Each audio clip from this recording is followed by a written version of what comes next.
What's up, y'all? Welcome back to the Sunshine Way.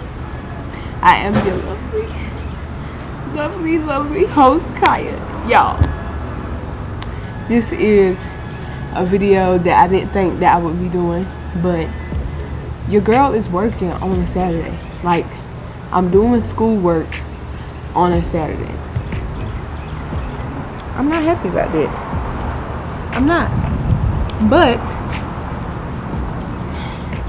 in this video, y'all gonna see me get my life together this Saturday because I'm trying to figure out my flow, my organization route on how I plan to be like organized and productive throughout the week instead of like stressed out. I know that I'm gonna be going to have a full plate or whatnot. So I'm not really surprised about that. And I know it's always going to feel like I'm juggling a lot, especially with me being a first year teacher and a lateral entry teacher at that. But I want to figure out a way to like get me a system going. You know what I mean? Because I feel like once I figure out a system, it's still going to feel like I'm juggling a lot, but things will be done in order. Yeah, so y'all basically gonna see me on a Saturday spending time to get my life together. That's it. Alright. So let's just get right into it. Like, I'm ready to get to work. It is 1:35 and I'm at the library. The library closes at 5, but I want to go to one of my students' football game. And it's at 5, so I'm probably gonna leave at like 4:15-ish, maybe 4:30. Take a quick shower, because the school is like right down the street. Everything is close to where I live. But so go home, take a shower, and get ready for the game. But before then, I have like 3-ish hours to get some work done, get it done, and let's get started. I've already made my list, so September the 7th, and I basically made a short list of things that I could get completed. I'm not guaranteed that I'm going to complete everything, but I'm going to put everything on the list that I like to get done, and I put it in the list of order of not really importance, but by when I need to get it done. So the first thing on my list is to complete my homework. As a lateral entry teacher, there are certain extra college courses and trainings and things that you have to do in order to complete your licensure and stuff like that. So right now I'm taking intro into special education, and the book that we're learning out of is Strategies for Teaching Learners with Special Needs. And so basically I have homework to do every single week, and it's due on Sunday night. So since today is Saturday, I need to do that first, just to make sure I'm getting it done and out of the way, since that has a due date that's sooner. So after I complete my homework, which is a discussion board and the quiz, the next thing I'm going to do is organize my plans for next week. So the content that I'm teaching, printouts and activities and warm-ups and things I plan on doing, I'm literally going to download stuff that I need to download, put my videos in order that I plan on doing, and setting my week up. And the third thing I'm going to do is turn in my next week lesson plans, because we have to turn it into a place called Canvas, so that the principals and others kind of know like what we're doing and what's our plan for the week. Then the fourth thing I'm going to do is organize my IEP meetings. So I have a little small calendar that I got from Dollar Tree, and I haven't been using it appropriately like I should have. I've been putting like my committee meetings and stuff like that on, but like, to be honest, like, I want to use it strictly for EC. So when I plan on sending out invitations, when I plan on having certain meetings, that way I can always look at this calendar and be like, okay, did I send out the invitation for the meeting? Have I started working on that IEP, that annual review that we're about? Have I scheduled when exactly I'm gonna have this meeting, the time? Have I sent out an email to all of the IEP team to make sure that they're going to be there. So that's what I'm doing next. After I do that, I have an IEP meeting coming up this week, and so I want to make sure that I have everything organized.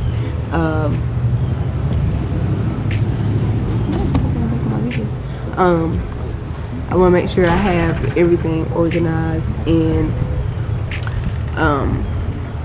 ready to go for that. So I'm gonna look over that stuff, make sure I type in the things and fill out the things that I need to do. And then lastly, I'm gonna open up the others meetings that are coming up soon and start getting those invitations ready and start drafting things. That way I'm on the road.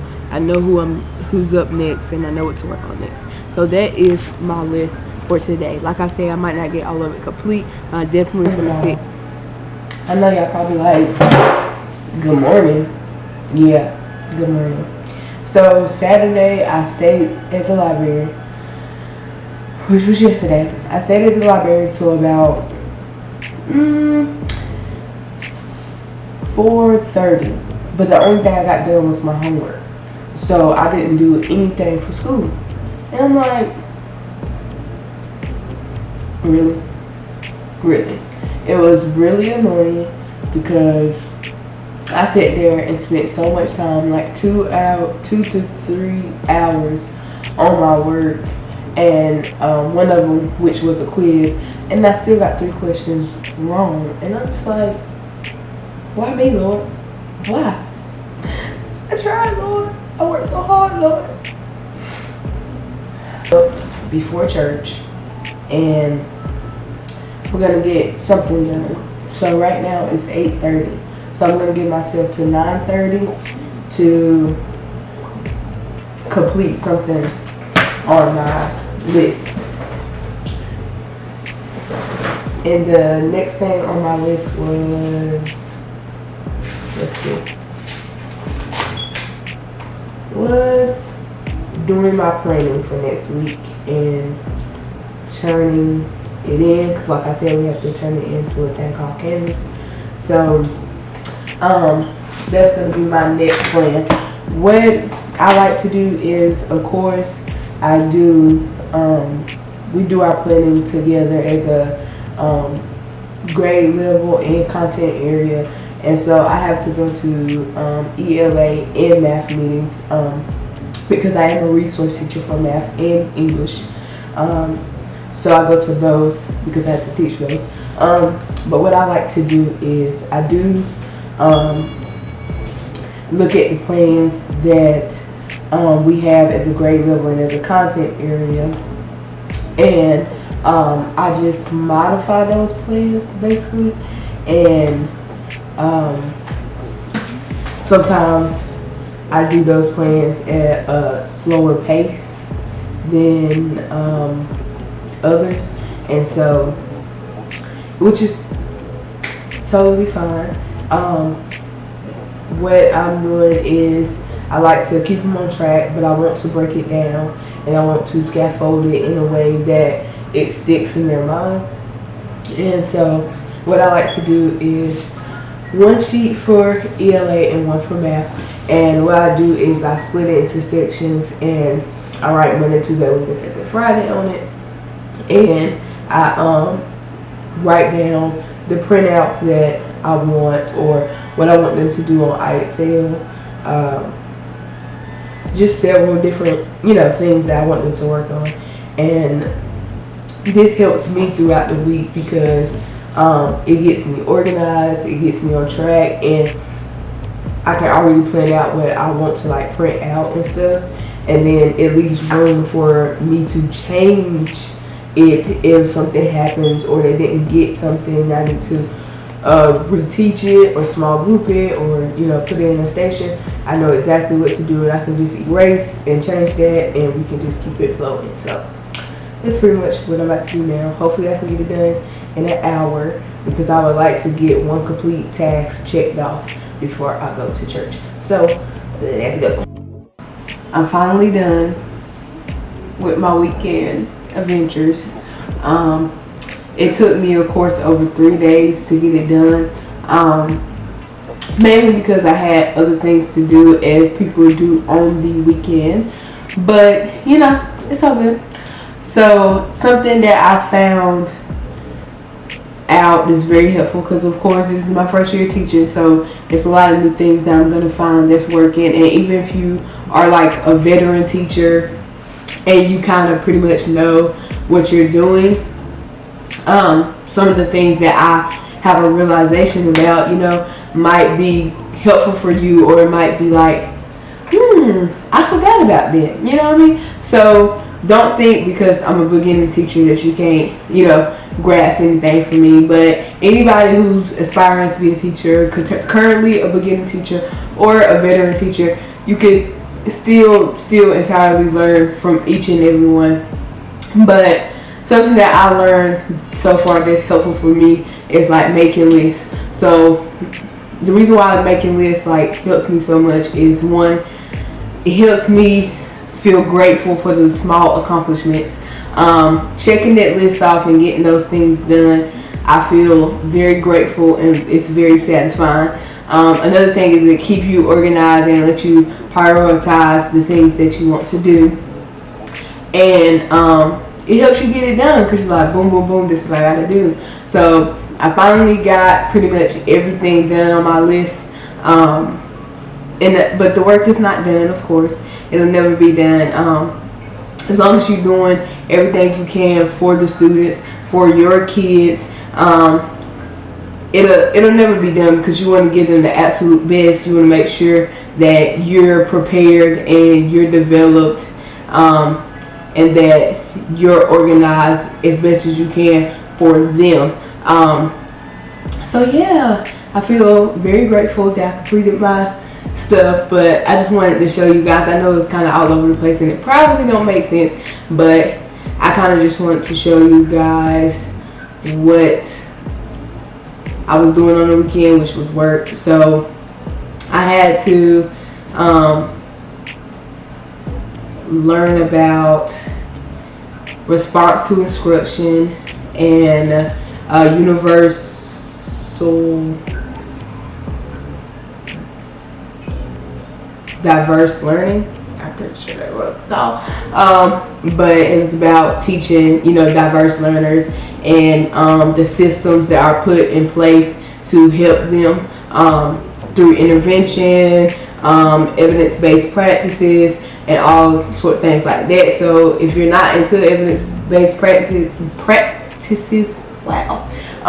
Make sure you check some of those out and do your research. So because like I said, you can never be too updated or too knowledgeable about the best way to provide for your students and for your kids, pretty much. And then I did my lesson plan. That went pretty great. So I noticed, because I teach 8th grade, I noticed that some of my students, they were had either forgot or are lacking some of those foundational skills to do what we're learning in 8th grade. So I actually went back and prepared to provide some of those things in my warm-up and in my exit tickets and during our stations, so that they have opportunity to touch those things again, so that they don't forget it and that they're able to use them appropriately through the new math and the new ELA standards that we are learning. So I'm pretty excited to see how it goes. I'm excited to continue to learn them and to learn how to work with them and best provide the education to them, the curriculum to them, the standards to them. So yes, y'all, we might have to do work every single weekend, but it's okay, because you know what? It's all for the kids, all for the students. We're gonna make it happen. And y'all don't know how blessed I'm telling y'all that I feel to be in this position and to interact with them on a day-to-day basis. I feel blessed. Yes, I feel overwhelmed. Yes, I feel frustrated, but I feel blessed. And sometimes feel blessings come with being able to manage it and learning how to handle those things, because God don't give you a big job because he feel like you can't handle it. No, God allows you to get that job. God allows you to get that big opportunity, to get that dream, because He know you can handle it, and He know you will figure it out. And if you rely on Him, ask Him for help, then He will help you. And that's what I believe God is going to do for me in this school year. So y'all, just please stay encouraged. Don't give up. If you have to work some weekends, it won't last like that. This week I feel really prepared, and I feel like Monday through Friday I'm just going to be getting it done. And it only took me like sitting down for 2 hours out of my weekend, Saturday and Sunday, to get it done. So don't give up, y'all. Yeah. So if you like this video, make sure you give it a thumbs up. Make sure you hit that subscribe button. Make sure you tap that notification bell so you can be notified every time your girl upload. And remember, be inspiring, be kind, and don't forget to shine. I'll see you on the next one. Peace.